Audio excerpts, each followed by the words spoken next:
The date, May 25th, 5 years since the world watched George Floyd take his last breath. A knee on a neck, a life extinguished under the indifferent gaze of a Minneapolis sky. The air crackled then with an unbearable tension, a raw, collective agony. It still does in quiet moments, in sudden flashes of memory.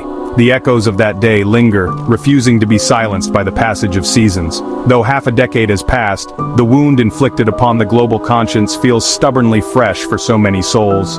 His name, George Floyd, became more than a name. It transformed into a rallying cry, a mournful song, a potent symbol. In death, he became an emblem of systemic failure, a stark representation of centuries of racial injustice. That footage ignited a firestorm. People, young and old from every walk of life, poured into the streets. They marched in cities across the globe, their voices united in a demand for profound change. The world convulsed in a shared, visceral anguish. This anniversary is far more than a simple remembrance. It is a stark, necessary audit of our collective commitment to justice. Minneapolis. George Floyd Square at 38th and Chicago remains sacred ground. On this solemn 5th anniversary, thousands gathered once more. The annual Rise and Remember Festival unfolded throughout the day. A morning church service offered solace and spiritual grounding. An evening gospel concert aimed to lift spirits. Angela Harrelson, George Floyd's aunt, spoke with a quiet, powerful conviction. Now is the time for the people to rise up, she urged the assembled crowd. In Houston, Texas, the city where George Floyd grew up and is now laid to rest, his family gathered. They convened near his gravesite for a service filled with prayer and reflection. The ripples of remembrance spread far beyond American shores, reaching across oceans and continents. London, Berlin, numerous cities across Brazil. These international gatherings reflected George Floyd's transformation into a truly global icon. The message was universal and clear: injustice anywhere remains a potent and undeniable threat to justice everywhere. 9 minutes and 29 seconds. It is a span of time that has been etched into the global consciousness. A lifetime stolen, second by agonizing second. The footage, captured on a cell phone, became a horrifying loop. It seared itself into our collective memory with the force of a branding iron. We saw a man, George Floyd, plead for his life. We heard him call out for his mother, a primal cry that resonated with a heartbreaking familiarity. We witnessed the casual, chilling cruelty of unchecked power. The emotional toll of those 9 minutes and 29 seconds was immense. For Black communities globally, it was a fresh trauma. For many others, it was a brutal, undeniable awakening. That video did more than simply document a death. It served as a damning indictment of an entire system. The desperate pleas of "I can't breathe" became a global anthem of protest. The sheer weight of those 9 minutes and 29 seconds forced a global conversation. It insists that the promises of change, born from the ashes of that tragedy, are not forgotten or diluted. In the immediate aftermath of the global outcry, the sheer volume of voices demanding justice created immense pressure. President Joe Biden, in May 2022, signed the George Floyd Justice in Policing Executive Order. The order sought to address specific practices that had come under intense, widespread scrutiny following Floyd's murder. The executive order was not merely symbolic, it included several specific measures aimed at reform. Beyond the federal level, the calls for change rippled outwards, influencing state and local jurisdictions across the country. While these measures did not constitute the sweeping federal legislation that many advocates had initially hoped for, they signaled a newfound willingness to begin addressing the deep-seated historical issues plaguing American policing. The path toward achieving genuine racial justice is rarely, if ever, a straight or smoothly paved road. History teaches us that progress is often met with fierce resistance. Experts in civil rights and social change, such as NAACP President Derek Johnson, point to a recurring historical pattern. This term describes a societal tendency where, following periods of intense national focus and some discernible advancement on racial issues, public attention begins to drift. Tangible evidence of this encroaching fatigue has unfortunately emerged in the 5 years since George Floyd's murder.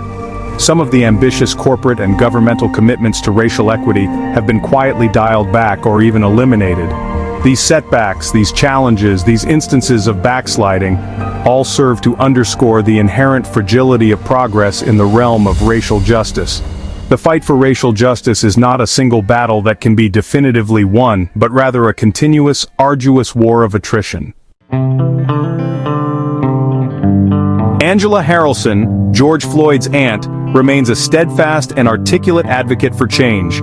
Her powerful call for people to continue the good work we started is a poignant and necessary reminder that the responsibility for achieving justice extends far beyond a single protest. Public opinion data, meticulously gathered and analyzed, paints a rather sobering and concerning picture of the perceived progress, or lack thereof, since 2020. The broader movement for racial justice is described by many seasoned observers and activists as being at a critical crossroads. In the summer of 2020, millions of people protested worldwide. From the historic streets of London to the sunny squares of Sydney, from Paris to Tokyo, people of all backgrounds recognized a shared struggle against injustice. International commentator George Floyd became an instant and powerful international symbol. In cities across the globe such as Berlin, vibrant murals of George Floyd appeared almost overnight. International commentator, in Brazil, George Floyd's story struck a particularly resonant and painful chord. The intensity and breadth of the global reaction served to underscore a universal and fundamental truth.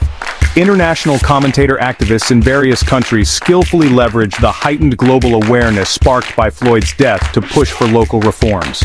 5 years later, this crucial global dimension of George Floyd's enduring legacy remains incredibly potent and relevant. Section 8. The Shifting Sands. Challenges to Sustained Momentum.